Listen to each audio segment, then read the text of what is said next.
All right, guys. So before we get into it, I want to give you a quick, just kind of story about this formation. Hands down, this is like one of my personal favorite formations to run. It was one of the first formations, guys, that I ever ran as a youth football coach. Okay. It was three formations we ran primarily. It was the single back formation. We ran the Maryland I formation, which we got to do a show on the Maryland I. Well, we did one, but we got to do another one. And we also ran this formation we call the jet formation. Okay. Hands down, the single back formation was like one of my favorite formations to run because it really allowed us to really stretch the field. And we was able to stretch the field. We was able to use our speed guys, but also we had this really big running back, which I'm going to get into a little bit later. And it just made it extremely hard for those linebackers or just players in general to make one-on-one or open field tackles with my running back and with I had a dynamic quarterback as well. That was a dual threat guy. It was just hard for them to do what they do, right? So if you are, and let's talk about who this for, okay? Let me pull this up and we're going to go down here. I want to talk about who this for. I ran this formation with a 10U team, 9U, 10U team. And I'm going to go right here, okay? This is the single back formation, the base set. Now, we ran this formation with the 9U, 10U team. You can actually run this formation with an even younger team if you like, right?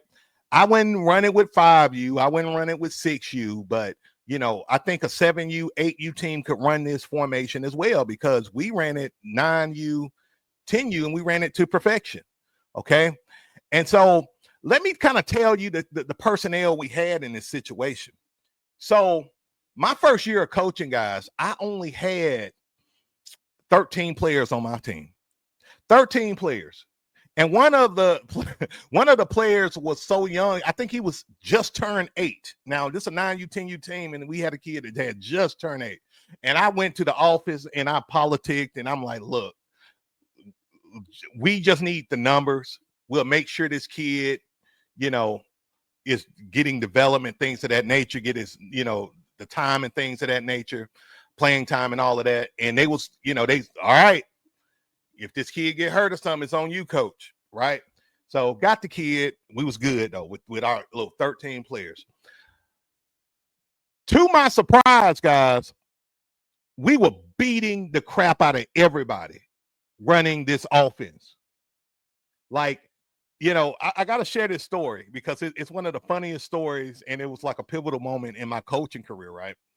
So the first game that I coached, we played a team called the West Side Raiders. Shout out to the West Side Raiders. Now, anybody know this team in the Tuscaloosa area? This youth football program has been in existence for 40 years, 50 years, since the beginning. Everybody know this program. At the time, everybody was putting their kid on this program. I mean, this team was a juggernaut. They went undefeated for like 3 years, 4 years. So, if you're going to play this team, what you're getting yourself into, right? So we're out here warming up for the first game. We're at the game field, right? We're warming up. And like, I'm not seeing the team. I'm like, where's the team? Where's the team? The West Side Raiders, where are they? So we're on the field. We're warming up with our 13 boys. We got the ugliest jerseys you want to see. Our jerseys were supposed to be like, I don't even remember, man. It was 15 years ago. I want to say purple and white. No, it's supposed to be purple and gold. They gave us this hideous burgundy and white. We look like rejects, right? All season. Not to mention, a lot of the jerseys was too big for the kids. So the kids running around looking like Ghost off of Pac-Man or something like that, right? So anyway, we're out here. We're doing our warm-up, and then the team comes, right? This team comes. What's going on, Mason? So the team comes off this hill. The way the field is, it's kind of like it's in a valley a little bit. So when you're coming onto the field, you got to walk down this hill. So they come off the hill, and I kid you not, they look like a storm cloud coming off the hill. Their colors were red and silver. Not red and silver, black and silver. They were like the Las Vegas Raiders, right? And guys, I kid you not, like you felt the like any energy that the kids had just got the life got sucked out of them, and they was freaked out. So I define that, guys. Y'all know what I say when you playing a team and you always take them out of the mental game. You take their souls, right? Like that team took our souls that first game, right? Or during warmups. And even me, I won't lie. It was my first time coaching.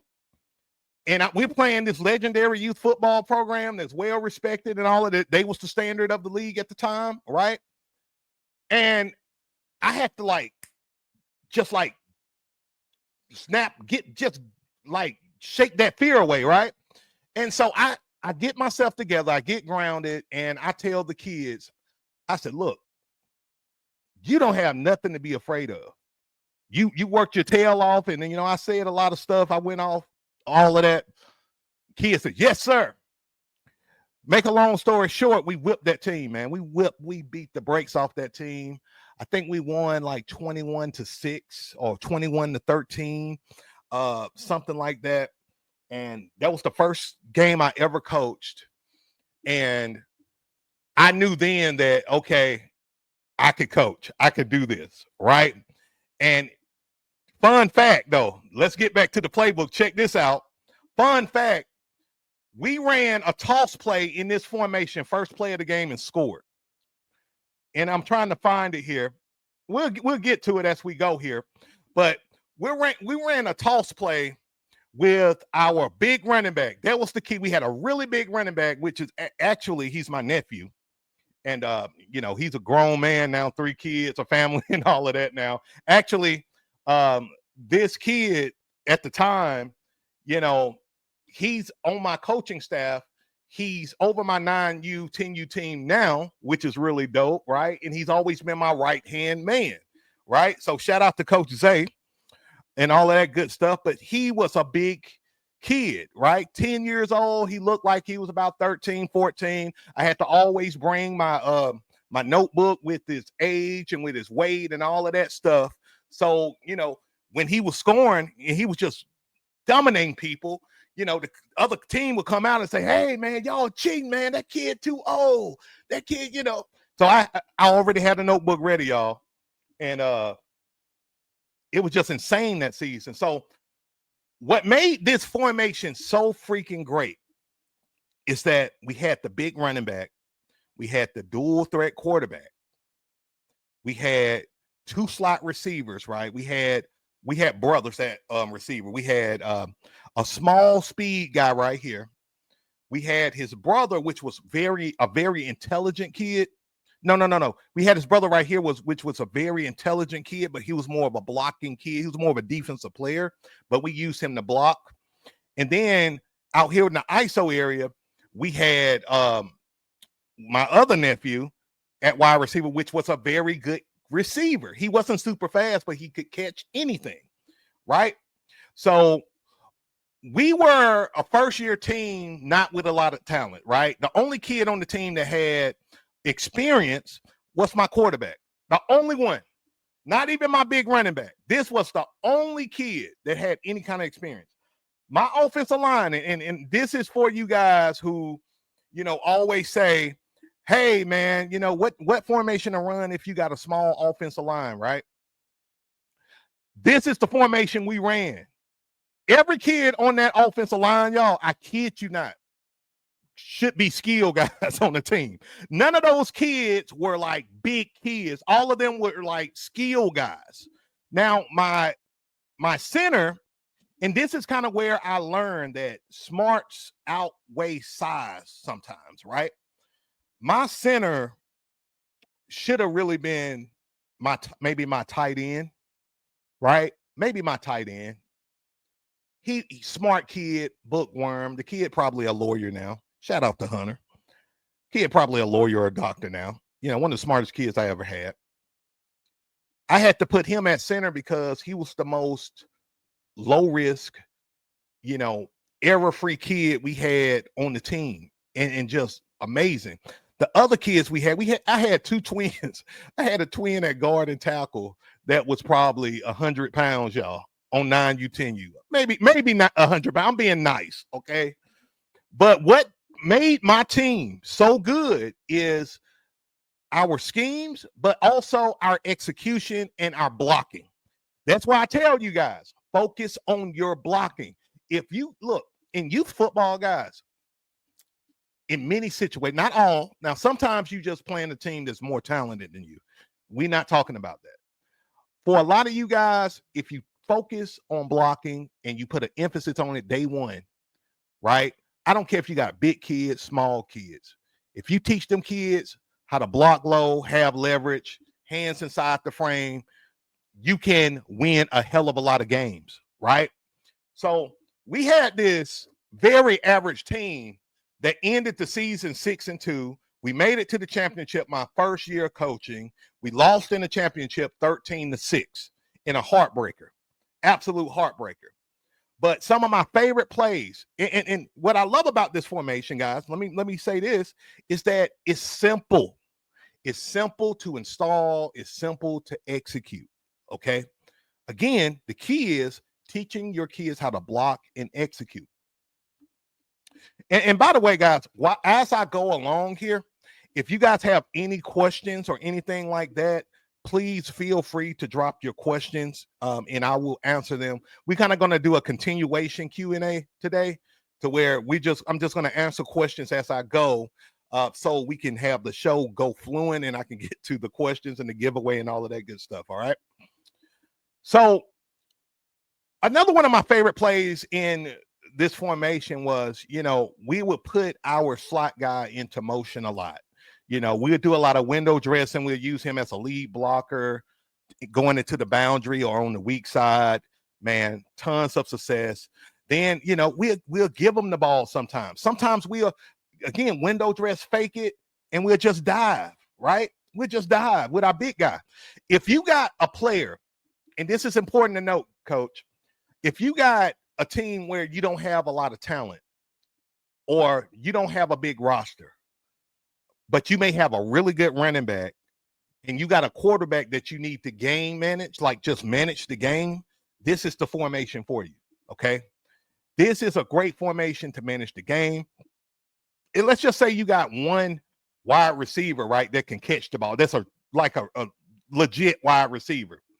This is the formation you want to run, and we're going to get to it in a minute. Again, guys, I know in youth football, most youth football teams have one or two guys who are, considered their studs or their best players, right? And usually you guys are going to put them at quarterback, running back, right? That's normal, right? That's standard.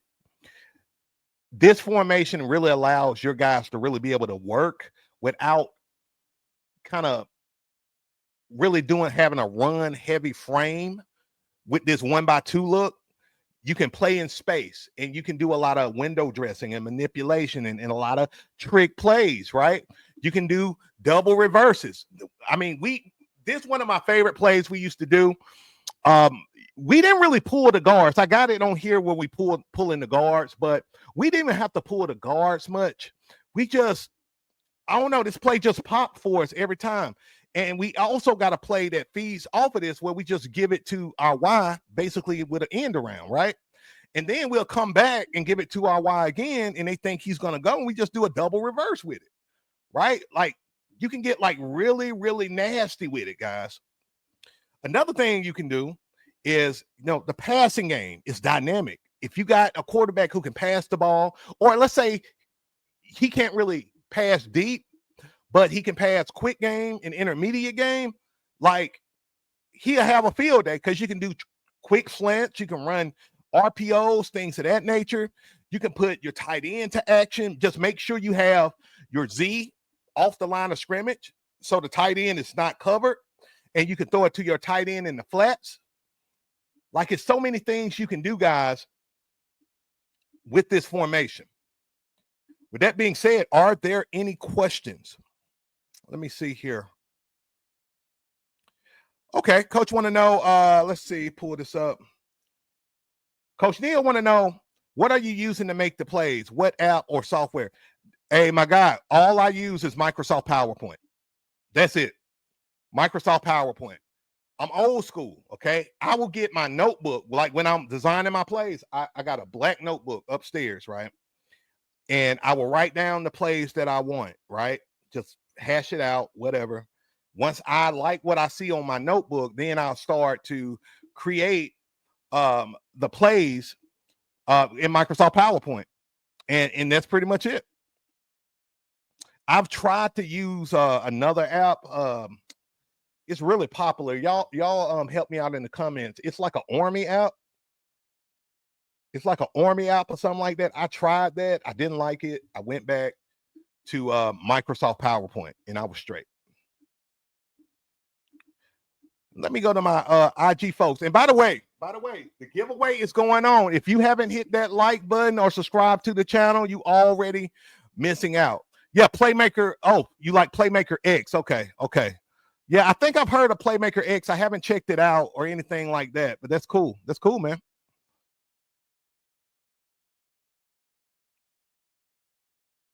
Okay, here's another good question here.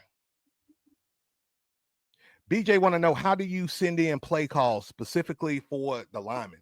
Well, we rep the play calls at practice. At that time, I just had my quarterback come to the sideline. This is back in the day. Now, today's standard, my whole team got wristbands, from my linemen all the way to my skill guys, and that's how we do it. And so, we use wristbands, we rep it out at practice, so much so that where my guys know they're blocking the assignment, and then they start communicating with each other. That's it, Coach McDonald. Army Edge. I tried to use Army Edge, and I just didn't like it. I couldn't get with it. Let's see. Coach Eric says Army football app is too complicated, in my opinion. Yeah, that's exactly how I felt with that. And then too, with the PowerPoint for me, now look, I'm a content creator, I'm a coach first, but then I'm full-time content creator. So it was important for me to be able to use a system where I can, once I'm done with my playbooks, I can transfer them to PDFs, publish them, right? So you guys can be able to download them in the playbook store and get them immediately, right? I wanted something that I can be able to do that with. And Microsoft PowerPoint is what I do it with. And for some of you guys who don't know, I was career coach, professional resume writer, executive coach. So when I did resumes, I did Microsoft Word. So I was familiar with the system, and it was just natural and easy for me. So yeah, man, let me see and make sure I get to all your questions, make sure I'm not missing anything. If you're watching the show on Instagram, we are doing a playbook giveaway. Okay. I'm giving away this very playbook to 3 lucky coaches. But this is what you got to do. You got to come on over to YouTube. You got to like, subscribe to the channel, and then you got to participate in this trivia we're going to do in a few minutes, and have some fun with it. So if you are watching on IG, make sure you come on over to YouTube. Just type in Coach Beast. You'll see us live right now. And like, subscribe, and then we'll get the ball to rolling with the trivia questions in a minute. All right. Cool. Let's see here. See, Mason says all the coaches can use it, and my older kids that have a phone can have the app and study plays on one time. You know what? I'm glad you mentioned that. Some idea with our plays with our kids, okay, is literally I created a Facebook group, and my kids would literally jump on my Facebook group. Another thing that I would do too, it didn't catch on as much with my kids, but we used my goodness, Miss Beast, tell me the communication app that we use. I think GroupMe, that's it. We use GroupMe, and that allowed us to really communicate. And so we'll put our kids in the group, and I just send the playbook to the kids, and they always just go on Facebook. They can ask questions. We can do video chat, all of that stuff. That's something we do with our boys too. we use social media and all of that stuff to communicate with our kids, and I use it to put the playbook PDF in there, so the kids can always go in there, study the plays, things of that nature, and we're done. Bada bing, bada boom, right? All right, let's see here. Coach O says, I love the jackknife set. Double wing vibe. Yes, sir. Yes, sir. And we're gonna get into the jackknife set a little bit. And I'm gonna tell you just kind of how we ran it and kind of how we did it too. So great point, coach. So let's continue on, guys. So again, with this, and again, this is just a 1x2 formation, okay? The 1x2 look. All right. We also got a bunch set here where we are just running down teams' throats. We use a lot of power. We'll maximize our blocking. Sometimes we had to do that because we had a small offensive line and just really a small team altogether. So we would go bunch, right? And we'll take it to them there. Again, our scoring players were primarily the quarterback, our halfback, and our slot, okay? Those really were our three primary scores. But then we had what I call what's our assassin, really, which was our X over here, which was just a great wide receiver. We'll run a hitch and go special, or just like he just could catch anything. Kid you not, we ran this formation. This kid had 9 touchdown receptions, out of this formation, and that's a lot for youth football,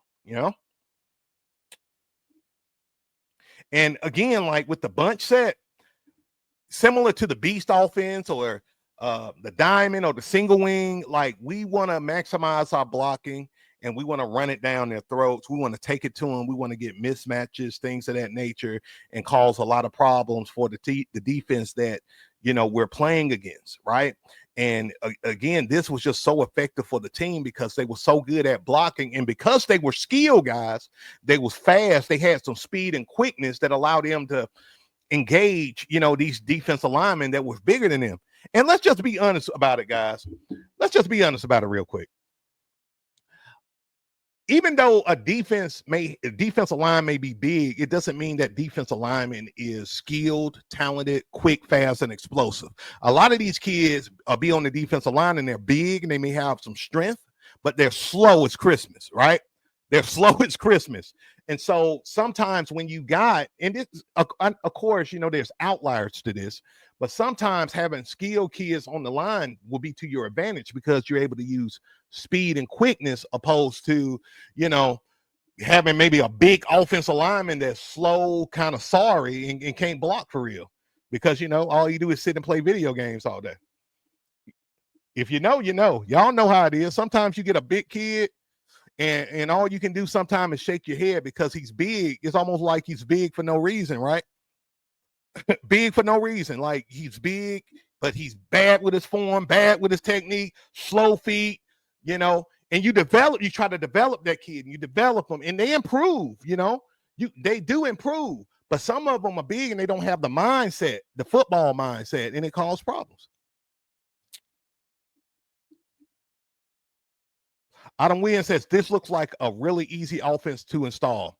1,000%, coach. 1,000%. Again, I installed this offense and we talking about 15 years ago now. So forgive me if my memory is not that sharp on it. It only took us like 2 weeks, maybe a week, 2 weeks. It took a little longer. It took a little longer because it was my first year coaching. So I was figuring it out just like they was figuring it out as well. You know what I mean? Coach Toby, what's going on, my guy? Hope you're doing good. Shout out to you, man, from Sacramento, California. Shout out to you, bro. All right, let's see. Hey, Coach Vincent said they done in the first quarter, not in shape. Facts. I mean,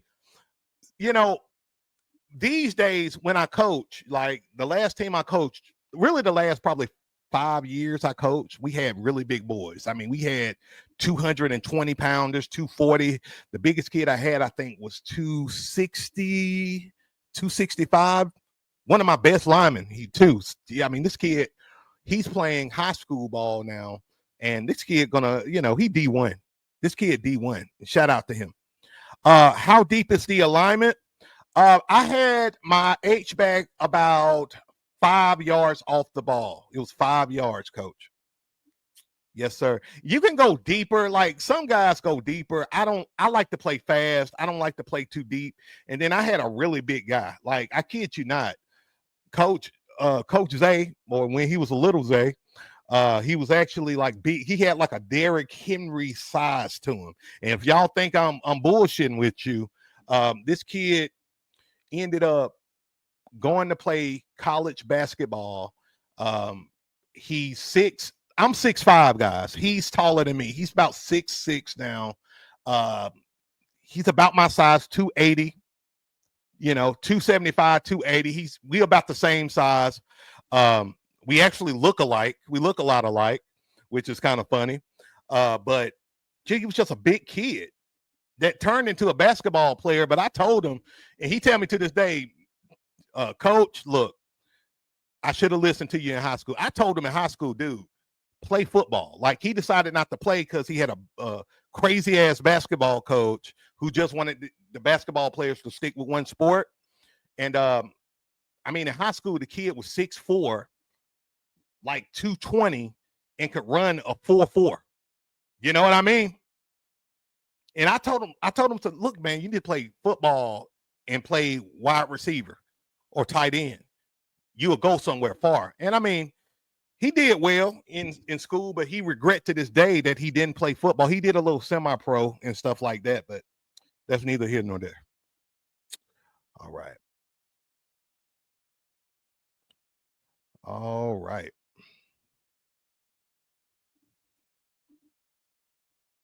Y'all bear with me.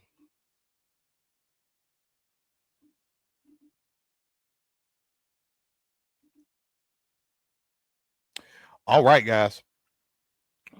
Without further ado, let's talk about this jackknife set. So let me tell you about this jackknife set real quick and just kind of how I used it. We had the same keys, the same look, okay? But we wanted to do something that would try to flex us a little bit, meaning that we didn't want to just always be north and south or too predictable. We wanted to kind of give a different look. If you guys notice, this formation looks a lot like a double wing formation, and one of you guys made mention of that. And it kind of is, and that's kind of how we wanted to run it. It was kind of our situational formation because, again, we'll run the single back offense, we'll run the Maryland I formation, and we'll run the jet. And then this was kind of a specialty formation for us when we knew that we wanted to kind of give a different look and kind of window dress. So, we still had our big back here, and we'll send a lead blocker off the edge to be a lead blocker and just kind of give him momentum, getting tossing things of that nature. The offensive line, I just had them down block, right? Just had them down block. Now, with our offensive line now, and with some of you guys, you don't have the type of line that I had in terms of size, okay? And with experience. If you got a lot of first timers, all you got to do is down block. Don't worry about the wide zone and teaching the wide zone yet. Just have your kids down block or drive block, helmet on helmet, right? Just have them do that. They don't have to do none of this, kind of, I guess I'll say, advanced stuff until they master the basics, right? Down blocking, drive blocking. They learn that. Once they get comfortable, better at doing that, now you can implement outside zone, inside zone, wide zone, things of that nature, okay? So I don't want you to look at this and be like, oh, man, how I'm going to teach wide zone. You don't have to do it, especially if you got a lot of first-timers or kids that on your team that's not at that level yet, okay? That makes sense? All right. If that makes sense, give me a hell yeah in the comments because I want to make sure y'all are understanding this and grasping this because I want you guys to win, and I want you guys to think about this in a very simple and practical way, a way to where, you don't have to get overwhelmed as a coach, because I've been there before where, like, I'm trying to teach something, or I'm like, I'm thinking to myself, how in the hell am I going to teach this concept damn, I never did this before. How am I going to do it? You know, and or who am I going to talk to? And like me, guys, y'all know my story already. Like I didn't have a mentor, I didn't have nobody to talk to bounce anything off of. I had to figure that shit out all by myself, right? I had to figure it all out by myself. And it's I'm a goal getter and I'm always going to figure it out. But like it would have been great to have somebody, have a Coach Beast, for example, that I can ask questions, you know, to and go from there.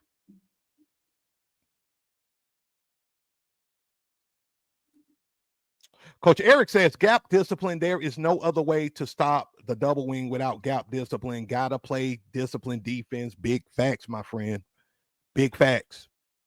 Like if you don't play gap discipline against offenses like the double wing, flex bone, triple option, diamond formation, you're gonna get burned.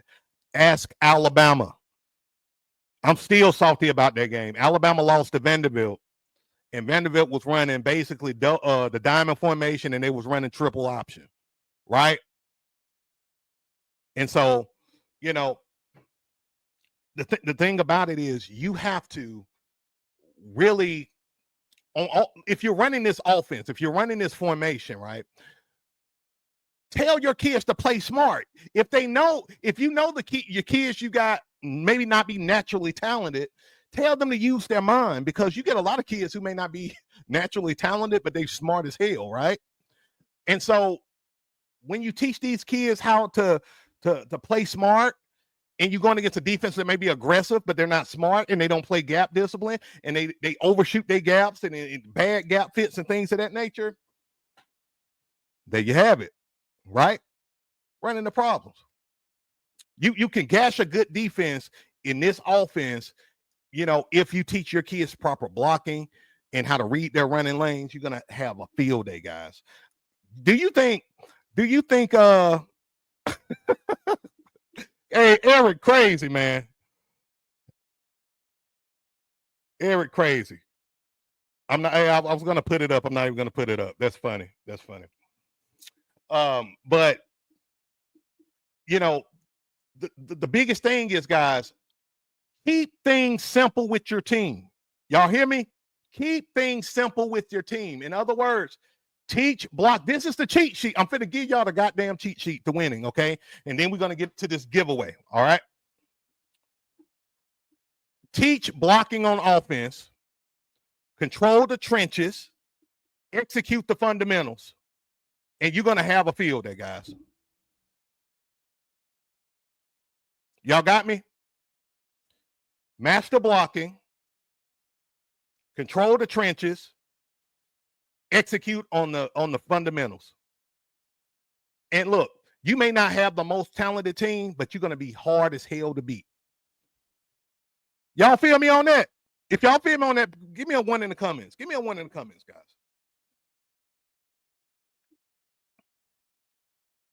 Like I'm getting real. I want to get really like practical with you guys. I want to get really fundamental with you guys because I want you guys to really grasp this and understand everything that I'm talking about. And of course, if you got questions, you know, let me know. Like a lot of this coaching stuff, guys, I'm gonna be honest with you. Like it's all about development and teaching the right stuff. It took me years to like literally. It took me one day, like sitting down, coming home after a game, and I was just reflecting on like the teams we play because like in the league we're in, like basically 4 teams play that night. So like you either got the first game or the second game that night on field 1, right? And then another team, you know, playing on field 2, and then they have another game. So, you know, we were playing a team, game over. So I will stay afterwards and I'll just watch the games, enjoy myself. I ain't got shit else to do. You know, at that time I was a single dude, you know, all of that. Haven't met the beautiful Miss Beach yet, all of that stuff. You know how it is. Whoop-de-doo, right? And I would just stay and watch these games, right? And then I went home and I was just sitting. I think I was sitting in the bed, laying in the bed or whatever. I was watching TV, just reflecting. And I was like, damn, the best teams in the league year after year got the best blocking team and the best tackling team on defense. Like, and this epiphany hit me, guys, like 12 years ago, 10, 12 years ago. And then I started implementing, the philosophies and things of that nature. So I was like, damn, we're going to focus on blocking. We're going to focus on tackling. We're going to focus on execution and fundamentals. That's no matter what formation we run, we're going to focus on those things so we can run whatever formation we want. And guys, understand this. When you got an offensive line that can block, they control the game. If you got an offensive line that can control the trenches, you can control the game. You can control the clock. You can dictate what you want to dictate. And then that's how you dominate. That's how you dominate. Y'all feel me on that? Like it's not difficult. It's not difficult. I listen a lot to Coach Saban. Saban talk about the trenches a lot and controlling the trenches. If you got a team that cannot control the trenches, I would not put my money on you winning the game. If you can teach your kids to control the trenches, your chances of winning that game goes up dramatically, guys. Y'all got me?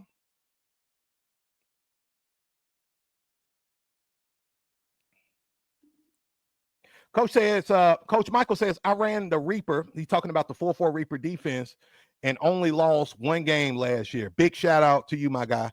Hey, man. Shout out to you, bro, man. Congratulations, man, for putting in the work, man. And congratulations to your squad, coach. That's awesome, bro.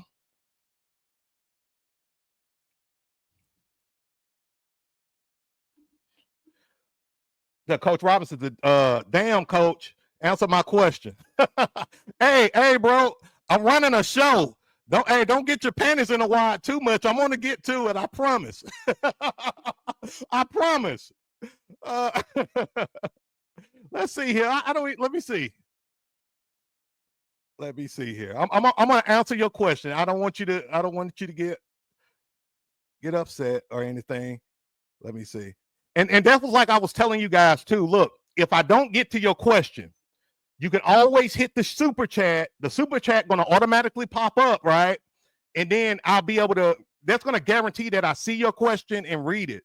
Because like this kind of show today, we got more people, we got more questions, we got way more engagement. So it's going to be hard for me. As a matter of fact, coach, I don't see your question. Do me a solid, bro. Repost your question so I can answer it for you, my guy. Yeah, believe it or not, it's like being on the when you're doing a show like this, it's like being on the interstate, right? It's a lot of moving parts. It's a lot of things that you got to navigate with while you're talking and doing what you do right now, right? All right. I'm gonna wait on Coach Robinson a little bit, and we're gonna talk. And look, guys, and I think Coach Eric said this. Formations like this require the defense to be disciplined. Any defense that plays against you, I got you. It requires you to be like disciplined. So, like, if you playing against a defense that may be aggressive, but they're not disciplined, you can eat them alive in these double wings, the single back formation, the beast. That's why, guys, I share these type of formations with you so you can dominate and not be stressed out and tripping. You can, teach your kids these formations and not be overwhelmed. You know what I'm saying? You can just teach it, install it, and rep it out, right? Teach it, install it, rep it out. Teach, critique, repeat. Teach, critique, repeat. I can't wait to make that a shirt. All right, let's see. Coach Robinson says, how you plan on game day as a OC, offensive coordinator? Well, for me, we do our walkthrough usually the day before the game. And so, we're going to rep out what we're going to do anyway, right? That week with that team. We know the plays we're running. We only come into to the game, coach, with 20 plays each game. That's a very common question I'm asked. How many plays do I bring to a game or run in a game? I have 20 plays, and to be honest, coach, we only run maybe 10 to 15, right? So like we'll have like 8 to 10 core plays, really 8 core plays, and then the rest are composed of passing plays, trick plays, right? Just in case we need them, things of that nature. And that's it. And like we run the beast offense a lot, single wing. So we really take it to teams with our core plays. We flip it, we give different variations of the beast to really cause a lot of disruption and problems with those linebackers. We're going to control the trenches with our offensive line. And so we just get different variations with our core plays. And then the second half, we just tear them up. You know, maybe we may do one explosive passing play or two. But we dictate the game just because we control the trenches early. We score fast. You know, we may be 21-0 at the end of the first quarter. By the time the end of the second quarter, you know, 35-0. They're thinking about, they're thinking about shedding, ending the game, forfeiting the game, and that's how we do it. You know, I kind of got a reputation of having boring games, right? I kind of got that reputation because we control the game so fast. I like boring games because I like to control the game. Y'all know what I mean?